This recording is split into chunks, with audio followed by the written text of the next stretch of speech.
Two people live in the same building, same city, same neighborhood, similar rent.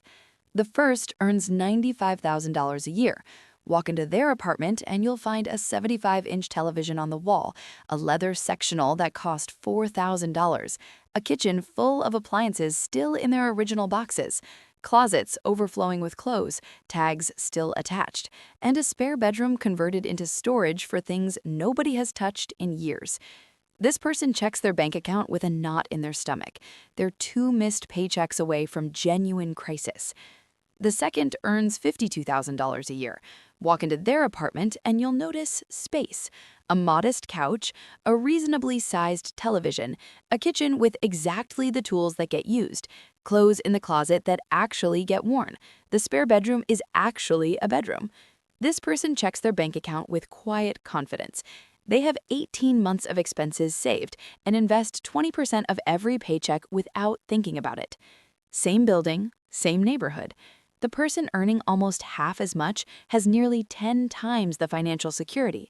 If you've ever felt like you're earning decent money but still feel financially stuck, still feel like one unexpected bill away from stress, this video is going to show you exactly why that happens and, more importantly, exactly what to do about it. Because the gap between those two apartments has almost nothing to do with income and everything to do with a set of rules that most people were never taught. What you're going to walk away with today: a complete framework for building genuine financial stability, not through deprivation, not through radical sacrifice, but through understanding the hidden relationship between stuff and money that most high earners never see. These are the minimalist money rules that separate people who always have financial breathing room from people who never do, regardless of what they earn. And here's what's at stake if you skip this. The patterns I'm going to describe aren't neutral. They're either working for you or actively working against you right now in your bank account, in your stress levels, in the options available to you when life throws something unexpected. Understanding them is the difference between the first apartment and the second one. Hey, I'm Alice from Money Blueprint, your honest, no-jargon home for building real financial freedom. Let's get into this. Before we get to the rules, I need to give you one concept that reframes everything. Because once you understand this, every purchase decision you ever make will look completely different. Everything you own costs you money twice. The first cost is obvious. It's the number on the receipt.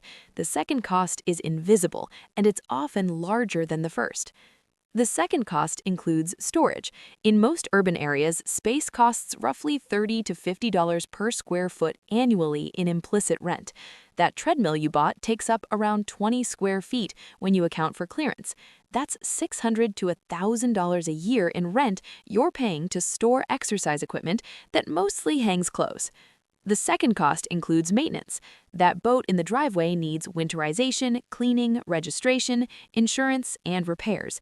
Industry rule of thumb: annual maintenance runs about 10% of the boat's value. A $30,000 boat costs $3,000 a year just to exist, even if you never touch the water. The second cost includes mental energy. Every object you own occupies a small slice of your attention. It needs to be cleaned, organized, maintained, worried about, and eventually disposed of. Researchers have found that visual clutter measurably increases cortisol and reduces the brain's capacity to focus. Your stuff is stressing you out in ways you can't consciously perceive. And the second cost includes opportunity cost. Every dollar locked in possessions is a dollar not invested. That $15,000 home gym setup could have been $15,000 in index funds, growing to $50,000 or more over 15 years. You didn't just buy a home gym, you bought a home gym instead of future financial freedom. When you add these hidden costs together, many possessions cost more to own than they cost to buy. The entry fee is just the entry fee. The ongoing costs run for as long as you have the thing. This is the foundation everything else builds on. Now let's go through the rules. Rule 1. Calculate cost per use before any purchase. Before buying anything, estimate how many times you'll realistically use it. Divide the total cost by that number. This gives you the cost per use, the only honest measure of whether something is actually worth it. A $200 jacket worn twice costs $100 per wear. A $400 jacket worn 200 times costs $2 per wear. the expensive one is actually cheaper in any meaningful sense. This single calculation destroys most impulse purchases immediately. That $300 kitchen gadget you'll use twice a year costs $150 per use. A $30 tool you reach for every week costs less than 60 cents per use inside the first year. The maths cut through marketing, emotion, and social pressure and shows you what something actually costs versus what it feels like it costs. Rule 2. Apply the replacement test to everything you already own. Walk through your home and ask one question about every item. If this disappeared today, would I spend money to replace it? Be honest. Would you replace the fondue set, the bread maker, the clothes you haven't worn in 18 months?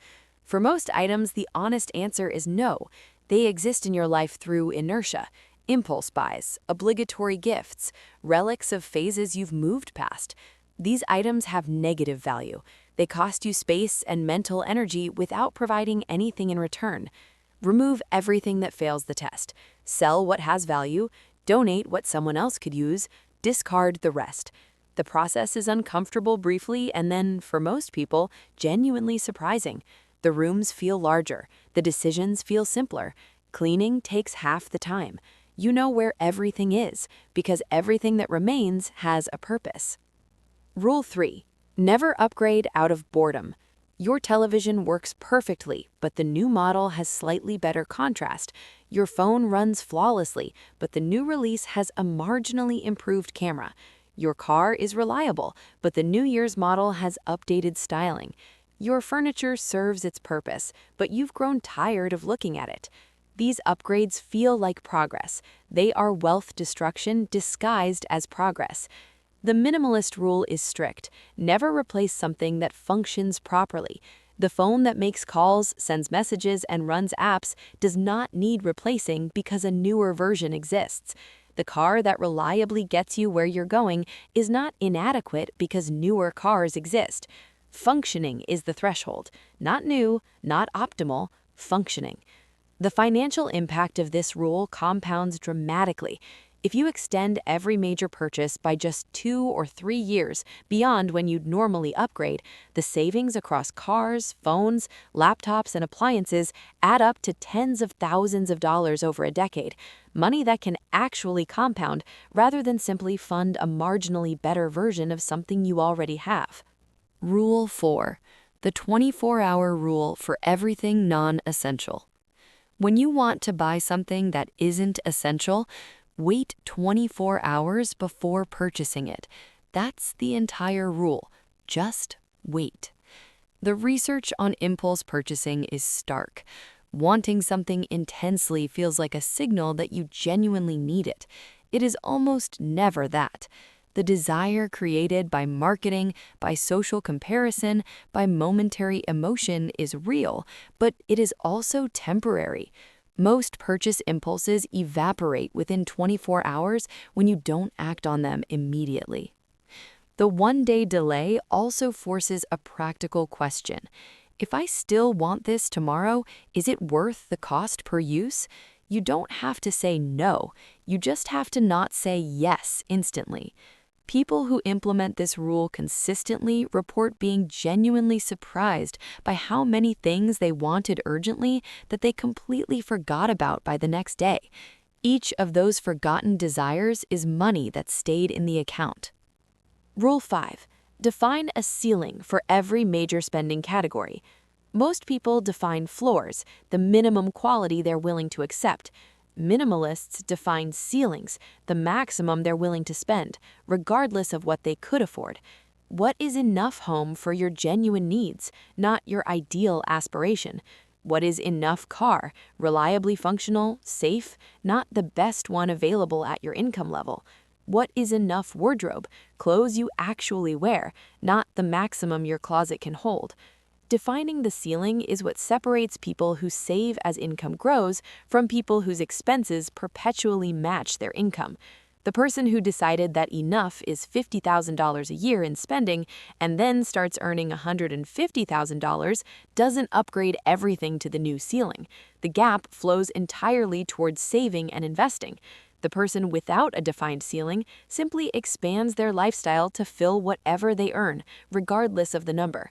Enough is a decision, not a level of income, and it's the most financially powerful decision most people never consciously make. Rule 6. Treat one incoming item as an entry fee, not a free addition. Every time something new enters your home, something else needs to leave. Not eventually, not after a big annual purge, at the same time. This rule prevents the gradual reaccumulation that defeats most attempts at simplifying. People do a big clear-out, feel great, and 18 months later are right back where they started because the inflow continued without any corresponding outflow. The one-in, one-out rule makes accumulation structurally impossible. Space doesn't gradually refill. The number of objects stays approximately stable. It also changes how you think before acquiring something new. If you have to identify something to remove in order to bring this in, is it actually an improvement, or is it just new? Rule 7. Measure wealth by optionality, not accumulation. This is the rule that ties everything else together, and it's the one that most fundamentally changes how you think about money. The conventional way to measure financial success is visible. Houses, cars, possessions, the external markers people associate with wealth. The minimalist measure is different. It measures what you can choose. Can you leave a job that's damaging your health? Can you take 6 months off to handle a family emergency? Can you move somewhere new for an opportunity? Can you start something without a guaranteed income? Can you say no to work that pays well but compromises what you care about? Can you retire before you have to? These options, this optionality, only exist when there's real margin between what you earn and what you spend. The person earning $200,000 but spending $195,000 has almost no optionality. They're locked to their income requirement. The person earning $80,000 but spending $45,000 has extraordinary optionality. They can absorb disruption, take calculated risks, and make choices based on what they actually want, rather than what they financially require. Every purchase isn't just an exchange of money for an object, it's a trade of optionality for possession. The question to ask before spending isn't just, can I afford this? It's, is this worth reducing my freedom to make different choices? Sometimes yes, often no. But once you're asking the question honestly, the decision becomes clear. So here's the practical starting point, the version of this you can begin today without overhauling your entire life. This week, walk through your home with the replacement test. Find 10 items you would not actually replace if they disappeared. Remove them. Notice how that feels. This month, implement the 24-hour rule for every non-essential purchase.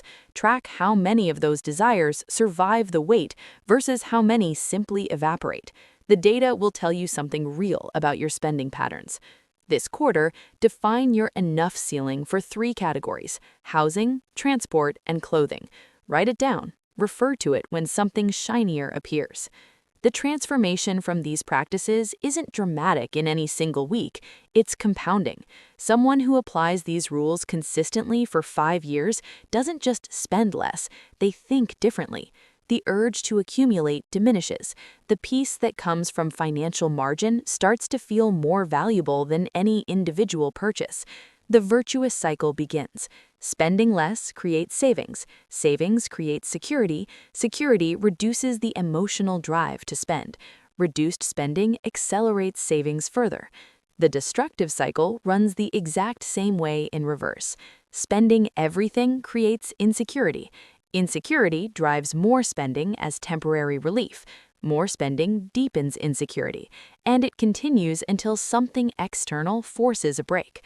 The choice between these cycles does more to determine your financial outcome than your income ever will.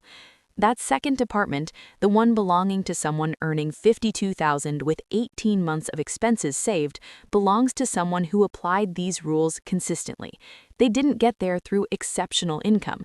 They got there through exceptional clarity about what actually matters. The other apartment, $95,000, 2 paychecks from crisis, belongs to someone who never questioned the assumption that more stuff equals better life. Both outcomes are available at almost any income level. The only real variable is which set of rules you're following.